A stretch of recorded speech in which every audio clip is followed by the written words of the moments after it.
नमस्कार दोस्तों, जय हिंद, जय भारत।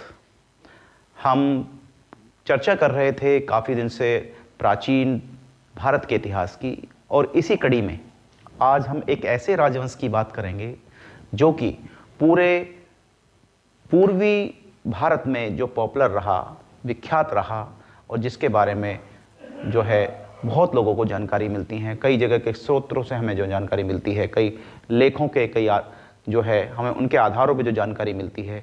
एक ऐसा साम्राज्य जिसने लगभग 750 ईस्वी से लेके और 1174 ईस्वी तक भारत के पूर्वी हिस्से में, जो कि वर्तमान में आप कह सकते हैं जो बंगाल और उड़ीसा वाला जो क्षेत्र है या जो बिहार वाला जो क्षेत्र है, उस पर शासन किया। ऐसा था पाल राजवंश। तो पाल राजवंश या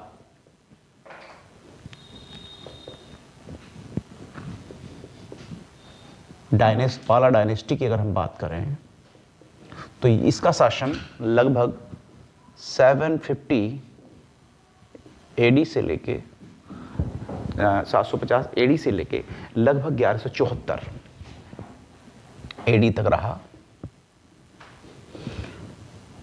यानी कि लगभग इसने जो है 400 साल तक लगभग उसके बीच में शासन किया। और पाल राजवंश जो मतलब उत्तर भारत या पूर्वी भारत का एक सबसे शक्तिशाली और महत्वपूर्ण राजवंश था। और अगर हम बात करें मध्यकालीन राजवंश में, अगर बात करते हैं हम हर्षवर्धन की, या हम बात करते हैं अगर प्राचीन भारत में या मध्य जो इतिहास का जो पार्ट रहा, मध्यकालीन इतिहास का जो पार्ट रहा, यानी कि ऐसा हर्षवर्धन के बाद अगर कोई सबसे विख्यात राजवंश हुआ तो वो उनमें से एक राजवंश पाल राजवंश भी था। और अगर हम बात करें सामाजिक और आर्थिक जो संकट हुआ था हर्षवर्धन के बाद, उसको कहीं ना कहीं इन्होंने एक तरह से फुलफिल करने का कार्य किया। और अगर हम बात करें जो पूरे क्षेत्र में अशांति फैल गई ही थी, उसको भी इन्होंने दूर करने का काम किया। साथ में जो वास्तुकला थी, उस वास्तुकला को बहुत ज़्यादा इन्होंने जो है बढ़ावा करने का कार्य किया। और जो पाल राजा के काल में जो बौद्ध धर्म, अगर हम बात करते हैं तो बौद्ध धर्म को बहुत बढ़ावा मिला। साथ में जो पाल राजवंश के जो राजा थे, वो उन्होंने सब पहले हिंदू धर्म में उनकी आस्था थी, और कुछ बाद में जो है वो बौद्ध धर्म में भी उनकी आस्था हो गई थी। तो पाल राजाओं के समय में बौद्ध धर्म को बहुत संरक्षण भी मिला, और पाल राजाओं ने बौद्ध धर्म के उत्थान के लिए बहुत सारे कार्य भी किए। तो अगर हम बात करते हैं हिंदू धर्म में के लिए, उन्होंने शिव मंदिरों का निर्माण भी कराया। तो कह सकते हैं कि बौद्ध और हिंदू दोनों धर्मों का उत्थान के लिए पाल राजवंश ने कार्य किया। अगर हम बात करते हैं तो पाल वंश का सबसे बड़ा जो सम्राट था वो गोपाल का पुत्र धर्मपाल था। इसने 770 ईस्वी से लेकर लगभग 810 ईस्वी तक जो है शासन किया। और कन्नौज के प्रभुत्व के संघर्ष के लिए इसी के शासनकाल में जो है एक संघर्ष शुरू हुआ था। इस समय के शासकों की यह जो है ऐसा माना जाता है कि कन्नौज का जो शासक था उसे संपूर्ण उत्तरी भारत के सम्राट के रूप में स्वीकार कर लिया जाए। कन्नौज पर नियंत्रण का अर्थ यह था कि उस शासक का ऊपरी जो गंगा का जो हिस्सा था, ऊपरी गंगा का जो हिस्सा था और ऊपरी गंगा घाटी का जो हिस्सा था, और उसके जो विशाल प्राकृतिक जो संसाधन जो थे, उन पर नियंत्रण की बात करते थे। तो प्रतिहार जो राजवंश था, प्रतिहार राजवंश कन्नौज से जो रिलेटेड था, जो संबंध था, उसके और पाल राजवंशों के बीच में भी संघर्ष रहा। और उसी समय राष्ट्रकूट जो दक्षिण भारत का एक राजवंश था, तो ये कह सकते हैं इन तीनों राजवंशों के बीच उत्तर भारत में के लिए लड़ाई हुई, संघर्ष हुआ। और अगर हम बात करते हैं तो राष्ट्रकूट सम्राट ध्रुव जो गुजरात और मालवा के प्रभुत्व के लिए प्रतिहारों से संघर्ष कर रहा था, उसने उत्तरी भारत पर धावा बोल दिया। काफ़ी तैयारियों के बाद नर्मदा पार कर आधुनिक जो झांसी है उसके निकट वत्सराज को युद्ध में पराजित किया। और 790 यानी कि हम कह सकते हैं 790 में दक्षिण जो है वो वापस लौट गया था। तो कन्नौज पर अधिकार प्राप्त करने की उसकी कई इच्छाएं थी, और ये केवल गुजरात और मालवा को अपने अधीन करने के लिए प्रतिहारों की शक्ति को समाप्त कर देना चाहता था। इसी कड़ी में अगर हम बात करें तो पाल राजवंशों का भी इसमें जो है संघर्ष रहा। तो मतलब कह सकते हैं आप प्रतिहारों के कमजोर पड़ने से जो है वो पाल राजवंश के जो राजा थे धर्मपाल, उनको फायदा हुआ, उनको लाभ हुआ। तो अपनी हार से, लेकिन जो प्रतिहार वंश के राजा थे वो उससे उन्होंने वापसी की और वो खड़े होकर वापस कन्नौज अपने कब्जे में उन्होंने कर लिया।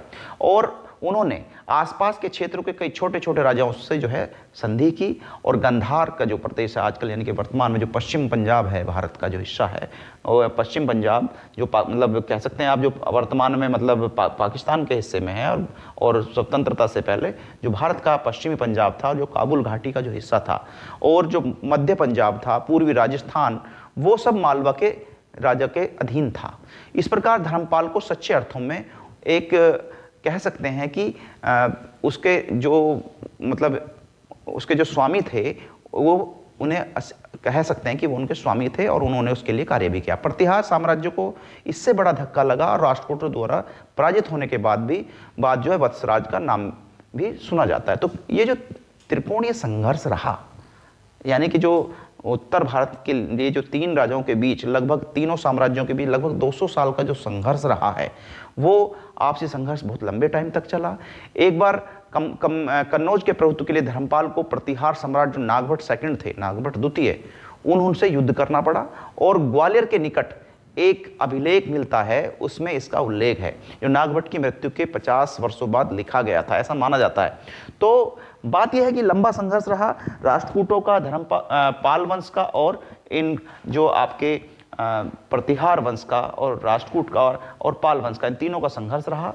और ये भी कई बार देखने को मिलता है, अरब व्यापारी सुलेमान था, उनके अनुसार पाल वंश के आरंभ के शासकों ने 8वीं सदी के मध्य से 10वीं शताब्दी के मध्य तक लगभग 200 वर्षों तक उत्तरी भारत के पूर्वी क्षेत्र में अपना प्रभुत्व कायम रखा। कुछ तिब्बती ग्रंथों से भी इसकी जानकारी मिलती है, और इनमें तिब्बती जो ग्रंथ हैं उनसे भी पाल राजवंश के बारे में जानकारी मिलती है। पाल शासक और तिब्बत के जो हैं एक संबंध भी थे, सांस्कृतिक संबंध थे, राजनीतिक संबंध थे। उन संबंधों की चर्चा तिब्बत की जो ग्रंथ हैं उनमें काफ़ी कुछ मिलता है। पाल शासकों के दक्षिणी पूर्वी जो एशिया के साथ आर्थिक तथा व्यापारिक संबंध हैं, उनका भी उल्लेख कहीं ना कहीं ये आपको जो तिब्बत के जो ग्रंथ हैं उनमें मिल जाता है। तो बात ये है, ये पाल जो राजवंश था वो काफ़ी प्रभुत्वशाली था, प्रभावशाली रहा। और अगर पाल वंश के शासकों के बारे में बात करें तो गोपाल जो है पाल राजवंश के संस्थापक थे।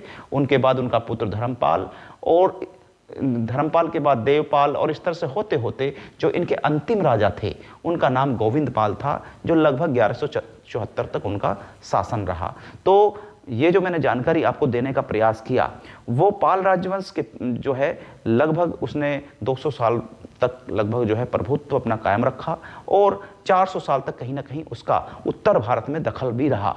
तो कहने का आशय ये है कि पाल राजवंश जो वर्तमान में उड़ीसा, बंगाल और बिहार का जो हिस्सा है, वहाँ के ये राजा थे, और इन्होंने भारत की संस्कृति पर अपना एक प्रभाव रखा। और जो मैंने अभी बताया कि प्रतिहारों के साथ राष्ट्रकूटों का जो एक त्रिकोणीय संघर्ष था, ये भी लगभग जो है 150 से 200 साल तक ये संघर्ष जो है उस सदी में चला, यानी कि उन सदियों में चला। और ये जो है धर्मपाल को माना जाता है कि धर्मपाल सबसे एक अच्छे राजा थे इस राजवंश के। तो मैंने जानकारी देने का आपको जो प्रयास किया है, उसमें जो ग्रंथों की मैंने बात की है कि तिब्बत या जो तिब्बत ग्रंथ हैं या फिर जो शिलालेख हैं, उनमें महिपाल और इन बाकी राजाओं के बारे में भी जानकारी मिलती है। और उसके बाद जो है मैं अन्य राजवंशों की भी चर्चा करूंगा, जो मध्य या प्राचीन के बाद जो मध्यकालीन जो इतिहास था, जिसमें गुर्जर प्रतिहार राजवंश की मैं चर्चा करूंगा। मैं राष्ट्रकूट राजवंश की मैं ऑलरेडी चर्चा कर चुका हूं अपने कुछ पुराने जो मेरे लेक्चर्स हैं हिस्ट्री के, उन्हें आप देख सकते हैं। तो मैं अगले राजवंशों की अगले लेक्चर्स में चर्चा करूंगा। तब तक के लिए आप लोगों से विदा लेना चाहूँगा। तब तक के लिए नमस्कार, जय हिंद, जय भारत।